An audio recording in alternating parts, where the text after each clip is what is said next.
बल्ल बल्ल गिटी बालुवा सिमेन्ट सबै सामान रेडी बनाएर धारा बनाउन लागेको पानी परेर हैरान पार्यो हौ। हिजो दिउँसो झन् असिना पानी कत्रो ठुलो आएको थियो कि हाम्रोतिर त। अनि आज चाहिँ बिहानैदेखि मौसम यस्तो धुमिएको थियो होइन, अलिअलि मात्रै पानी चाहिँ आइरहेको थियो, सिमसिम सिमसिम आइरहेको थियो। अनि त्यस्तैमा धारा बनाउने दाइहरू चाहिँ आउनु भएछ। अनि हामीलाई यस्तो पानीले चाहिँ केही पनि गर्दैन भन्दै धारा बनाउन थाल्नुभयो। अनि उहाँहरूले धारा बनाउन थालेपछि चाहिँ पानी पनि बिस्तारै बिस्तारै रह्यो, त्यसपछि चाहिँ आएन। धारा बनाउने दाइहरू चाहिँ 3 जना हुनुहुन्थ्यो, कति छिटो बनाउनु हुँदो रहेछ के एउटा धारा त। सबैजनाले मिलेर काम गर्दा त हुन त छिटो नै हुन्छ।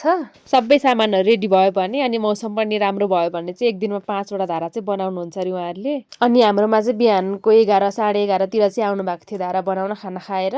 अनि हामीले चाहिँ बसेर रमित हेर्दा हेर्दै धारा चाहिँ बनाइसक्नु भयो। पुरै बनाएर सकेको चाहिँ होइन, धाराको आधी काम चाहिँ आज भयो। अब भोलि र पर्सिमा चाहिँ पुरै फिनिसिङ हुन्छ अरे, प्लास्टर गर्न बाँकी नै छ। अनि आजको काम सकेपछि चाहिँ खाजा खाएर जानु भनेको, नखाने केही पनि नखाने भन्दै हुनुहुन्थ्यो। अनि मैले चाहिँ चटपटे बनाएर दिएँ, भर्खरै खाना खाएर आएको भएर खाजा चाहिँ अरू केही पनि खानु भएन।